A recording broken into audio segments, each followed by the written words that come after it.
gente! Sejam muito bem-vindos ao meu canal. Obrigada por vocês estarem aqui. Hoje é o segundo vídeo do canal e eu quis trazer um caso brasileiro e pouco conhecido. Como eu queria muito trazer o caso Richthofen, nas minhas pesquisas eu achei outro caso com algumas semelhanças que aconteceu em 94. E é ele que eu vou contar hoje. Espero que vocês gostem.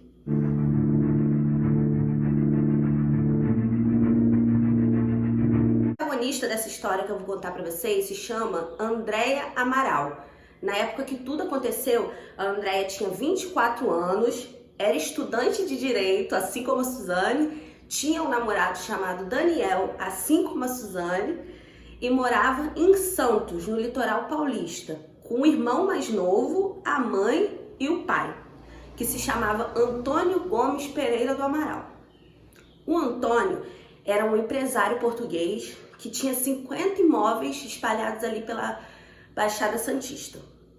Sobre o Antônio, as pessoas dizem que ele era um cara muito severo, controlador, até nas entrevistas dizem que ele era um cara espartano, ele era muito bruto, que mesmo que eles tivessem dinheiro e pudessem viver muito bem, ele controlava tudo e eles viviam como pessoas pobres, era ele que decidia tudo que se fazia dentro de casa. Com tudo que se gastava o dinheiro, ele controlava. Já a Andréia foi descrita como uma menina introspectiva e na dela, muito quieta. A Andréia conta que tinham até uns episódios de agressão do pai dela nela e na mãe dela, que até os 17 anos ela engravidou do ex-namorado que se chamava Rômulo, e o pai dela deu uma surra nela tão grande que ela acabou perdendo o bebê. Aí logo depois ela passou para a faculdade e ele deu um carro para ela, um Ômega 93, para ela ir e voltar da faculdade. Só que ele era tão controlador que até a gasolina do carro era controlada. Ele colocava gasolina contando para ela poder ir só para a faculdade e voltar, para ela não poder passar em lugar nenhum. Sobre o relacionamento do pai da Andréia com a mãe da Andréia, era um relacionamento meio conturbado, porque o pai da Andréia dizia que a mãe da Andréia tinha outra pessoa, que a mãe da Andréia não era uma mulher confiável, que o filho de 1 ano e meio que eles tinham não era dele, então as brigas eram decorrentes sempre. E o Antônio, além desses imóveis que eu contei pra vocês que ele tinha, ele também tinha uma avícola, que ele vendeu 1 ano antes de tudo acontecer. Só que o Antônio dizia que a mãe da Andréia tinha um relacionamento extraconjugal, mas parece que quem tinha e todo mundo sabia era ele. Parece que ele tinha um relacionamento com uma senhora que já era até avó, e ele tinha um relacionamento e teve um filho com uma funcionária da avícola. Agora vai saber se ele vendeu a avícola por isso, né? E quando ele vendeu a avícola, a Andréia ficou muito mal, muito triste, porque era um lugar onde ela conseguia esquecer dos problemas, trabalhar, ficar bem, né? Ficar longe de casa, então para ela foi decepcionante. Agora entra na história o namorado da Andréia, Daniel, que tinha 17 anos. Eles estavam namorando há 3 meses e o Antônio implicava muito com o relacionamento deles, ele não gostava do relacionamento deles, assim como ele também não gostava do relacionamento anterior da Andréia com o Rômulo, que foi o que eu contei pra vocês, que foi o rapaz que ela teria engravidado e teria perdido o bebê. Então, com 3 meses de namoro, tudo que acontecia dentro da casa da Andréia, todos esses episódios que eu tô falando pra vocês, de agressão, de controle, das brigas com a mãe dela, das agressões nela, ela levava até o Daniel. Então o Daniel sabia de tudo que estava acontecendo e chegou a um ponto que o Daniel propôs a Andréia assassinar o pai dela. Parece até meio que a história ali da Suzane, né? De olha, não tá sendo legal pra gente, não tá beneficiando muita gente, vamos fazer isso. Mas aí, de começo, a Andréia não quis, falou, que isso, meu pai, nunca vou fazer isso. Só que depois de um tempo, a Andréia começou a digerir a situação. E aí ela chega até ele e fala, tá, então nós vamos fazer isso. E aí começa a se pensar no que vai ser feito. A ideia inicial deles era forjar um roubo. Só que aí eles pensaram que poderiam, né, avisar a polícia chegaria muito rápido. Então eles pensaram em fazer a execução do pai da Andréia a tiros. E aí entra o ex-namorado da Andréia. Parece que a Andréia sabia que ele tinha uma arma, um calibre 38. A Andréia liga pra ele e fala, Rômulo, ó, preciso de uma arma, você tem para me vender? Ele fala que tem, ele propôs a vender ela por 100 cruzeiros, que era a moeda da época. A Andrea compra, só que ela fala para ele, eu não vou encostar na arma, eu vou pagar para você a arma, mas quem vai pegar a arma vai ser o Daniel, eu não quero encostar. E assim foi feito. O Daniel pegou a arma e eles começaram a bolar a situação. Só que eles viram que os tiros fariam muito barulho. Então, o Daniel fabrica um silenciador. Só que aí não dá muito certo e eles desistem e pensam em fazer essa situação toda com uma faca. Então, eles combinam um dia 26 de março de 1994, um sábado. A Andrea teve a ideia de botar diazepam, que é um calmante, na bebida do pai dela e da mãe. No caso, ela botaria na bebida da mãe, porque ela disse que a ideia dela é que a mãe não visse nada e não soubesse de nada. E no pai foi para que ele pudesse dormir e não reagir, né? E aí ela fez isso, no café da mãe e na cerveja do pai. Só que deu errado. Eles dormiram, mas quando foi por volta das 9 da noite, o pai da Andrea acorda. E aí a Andrea corre para a janela e avisa para o Daniel que não ia dar certo porque ele tinha acordado. E aí o plano é abortado naquele dia. Só que você pensa que eles desistiram? Não. 2 dias depois, eles planejaram tudo de novo. Aí foi numa terça-feira, dia 29 de março.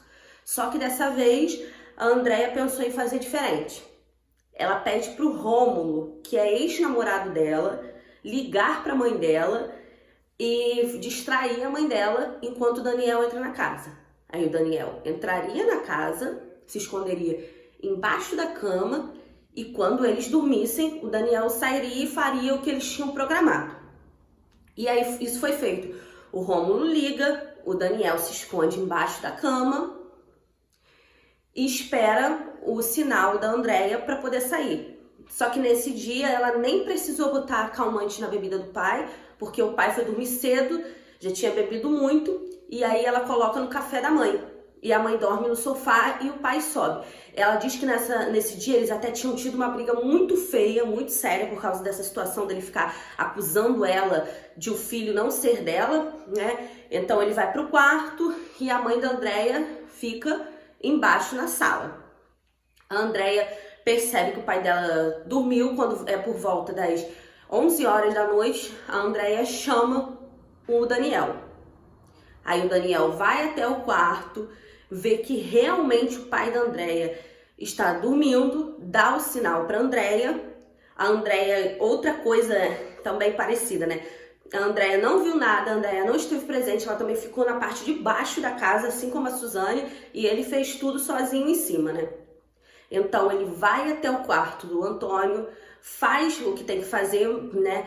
Ele dá 29 golpes no Antônio com a faca, desce e fala pra Andrea, ó, tá feito.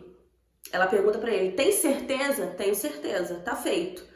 Só que aí ele começa a implicar com a Deolinda. A Deolinda tava dormindo no sofá e ele fala pra Andrea, olha, tá uma bagunça lá em cima, a sua mãe vai acordar, o que nós vamos falar? O que nós vamos dizer?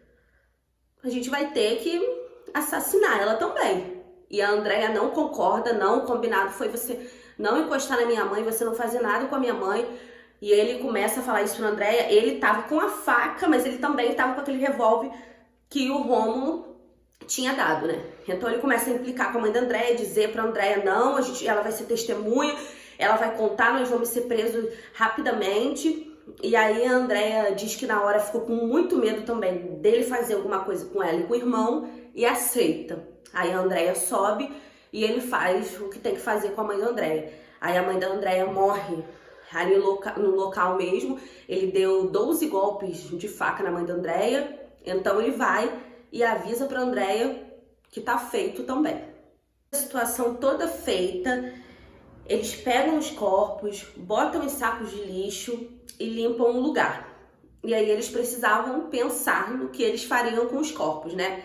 Então eles ligam pro Rômulo, pedem ajuda ao Rômulo, o Rômulo diz que não vai se envolver nisso, que não vai ajudar, e aí eles arrumam 3 meninos para ajudarem. Eles guardam esses corpos no quarto por 2 dias, e depois eles botam no porta-malas, desse ômega 93 que o pai da Andréia tinha dado para ela e vão para um bairro em São Paulo chamado Alemoa. É um bairro industrial onde tem uns lixões, é até conhecido por desova de corpos mesmo, mas também tem umas casas. Aí eles ficam indo por 2 noites para cavar o buraco, depois eles voltam de madrugada e enterram os corpos. E para Andréia ali tinha acabado. Era um lugar afastado, ninguém tinha visto e tinha acabado ali. Só que entra uma outra parte da história. A Andréia tinha uma tia que era irmã do Antônio e convivia muito com eles. E aí os dias passaram e a Andréia tinha que dar uma satisfação para a família. Não tinha como. Ela estava cuidando do irmão dela de 1 ano e meio, os pais dela tinham sumido, então ela tomou a posição de ir até a casa dessa tia dela e falar para a tia, ou contar uma história do que teria acontecido, que na verdade não era a realidade, né?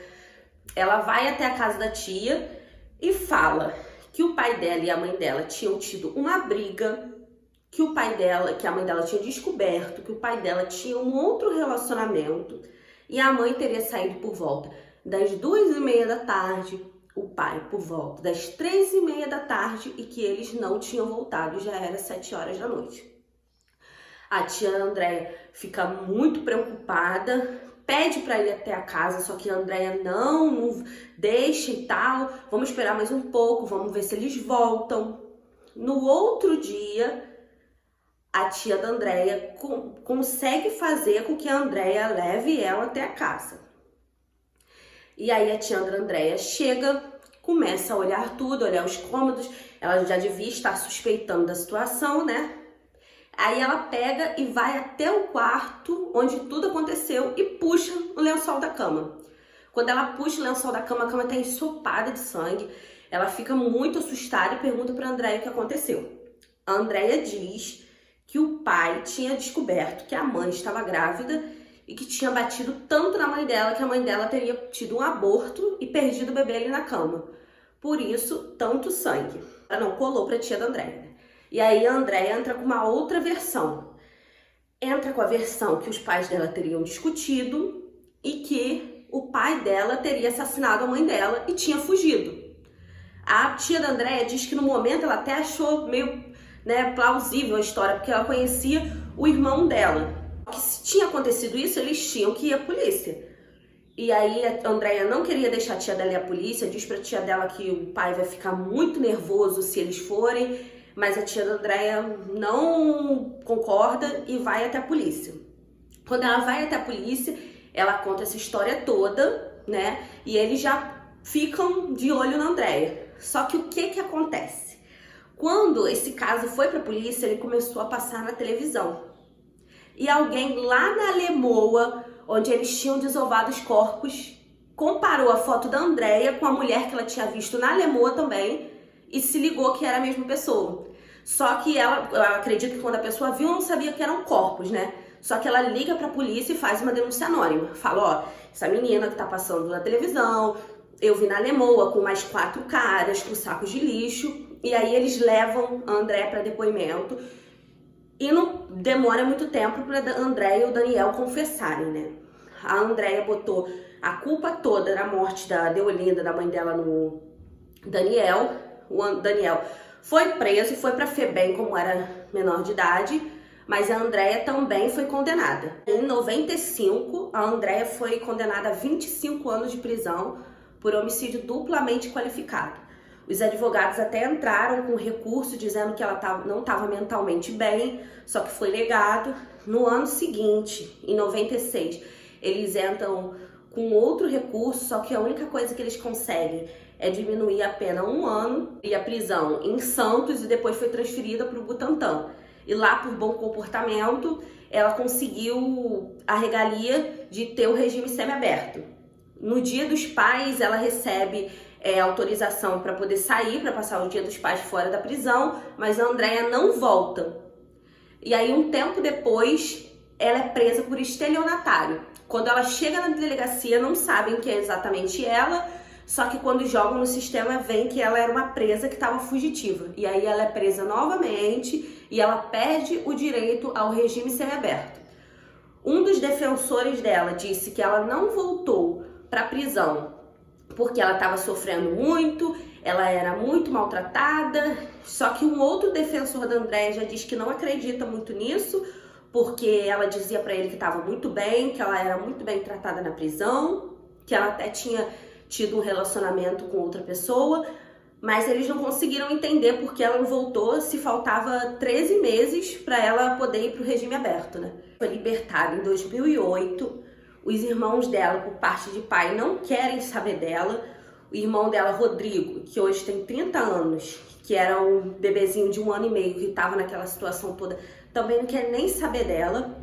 Ela foi tirada da herança, né? Foi colocada como herdeira indigna, razão diante de tudo que ela fez, né? Vive em Vila Margarida, em São Vicente, e ela vive, o trabalho dela é vender cosméticos por revista. Então, gente, a história de hoje é essa. Quero muito saber o que vocês acharam, se vocês gostaram. Particularmente, acho que ele tem algumas semelhanças com o caso Richthofen, e eu quero saber de vocês se vocês acham também. Até porque esse caso, muitos estudantes de direito dizem que é estudado no curso de direito. E a Suzane fazia direito. E aí? Será que em algum momento a Suzane teve acesso a esse caso? Será que em algum momento a Suzane leu sobre ele? É um caso a se pensar, né? Eu acredito que esse caso não seja tão falado e tão conhecido, porque ele aconteceu em 94, né? E nessa época as pessoas abafavam muito as coisas, não se falava de assassinatos e crimes como se fala hoje em dia. Vou pedir para vocês se inscreverem no canal, curtirem se vocês gostaram, é claro, e que vocês me digam o que vocês acharam no comentário, se vocês realmente acham que tem semelhanças com o caso Richthofen.